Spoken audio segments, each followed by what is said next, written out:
Hello, finally I'm here to record another video. Sorry, I'm trying, but there's so much work, and now that is the end of the year, some students are having more lessons, and some others are having less lessons, so it's a little complicated. But then let's go to the point. Let's see a little about the verb dar. Dar, yes, the verb dar. That is the verb to give in Portuguese. And then about this verb, there are so many things that are really interesting.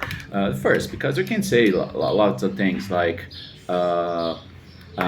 Eu vou dar um abraço. I'm going to give you a hug. Or eu dei um abraço. Like I gave you a hug. Or I hugged you. Or, for example, ela dá atenção. Like she gives attention. Something like that. So we can use that for something that we understand that, okay, we can see that and say, oh, okay, it makes sense. But then, of course, there's something that is interesting about it. We can say, não vai dar tempo. Não vai dar tempo. This is different. Não vai dar tempo. Remember, vai is the verb that we used about the verb here that talk about to go, and also to transform the things about from present to future. So it's like going.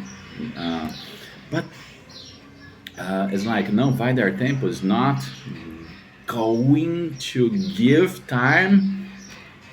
Weird.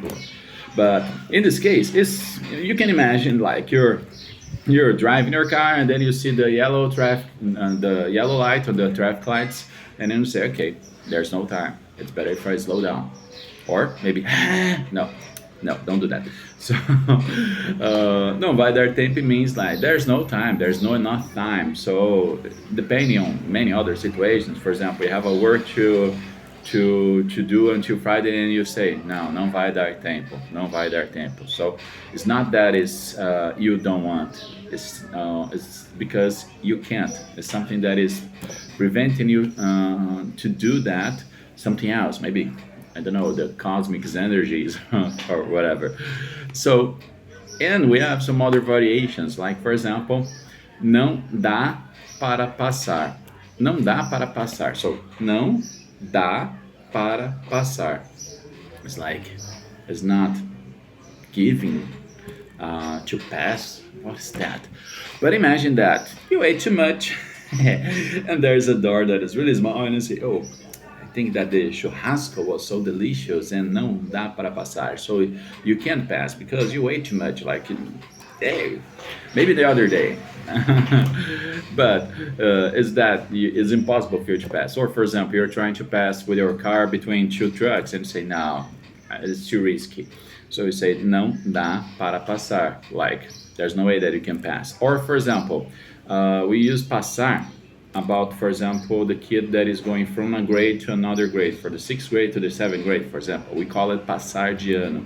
And when the kid is not going well, and look to the grades, I say não dá para passar. He's not going to the other grade. That we say here, in this case, because in the schools here we start from January to December, mostly February, because in Brazil everything works after Carnival.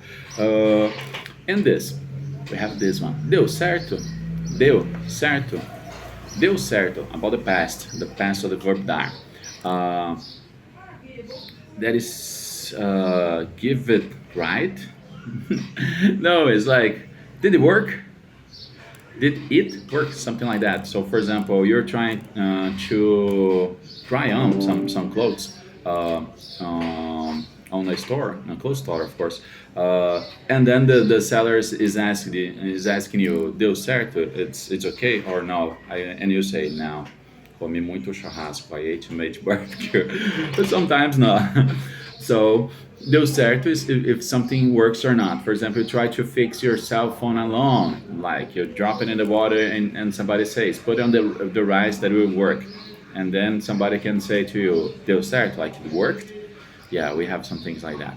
Or I don't know, try to fix your hair with the iron from the ironing board, and you say deu certo, yeah, it's straight. Or But then there's something. I will say that, but don't say it to the others, okay? You have to be worried about the way that you use the verb dar. Because, for example, if you say that you're giving something to someone, they can pervert that in some other way. For example, eu vou dar para você, eu vou dar para ele. And without saying what, people will think that the thing that you're going to give is something like sexual.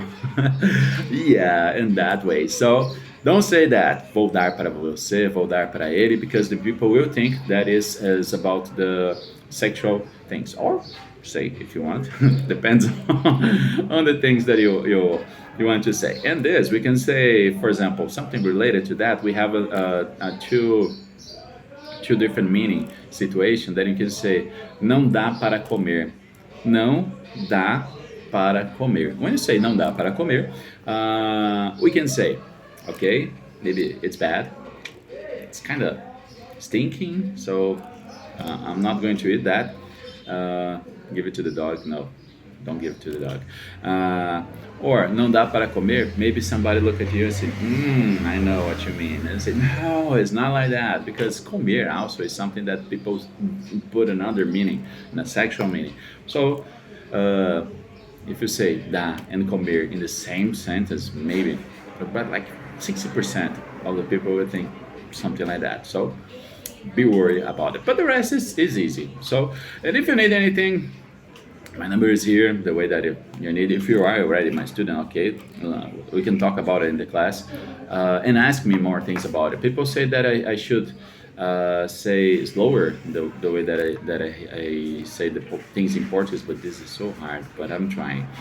Okay, if you have another tip, of course, say that to me. I'll try to record to edit the video as soon as possible. But the problem is I have to sync the audio and the video, because the only way that I have to record the videos is using this cell phone for now.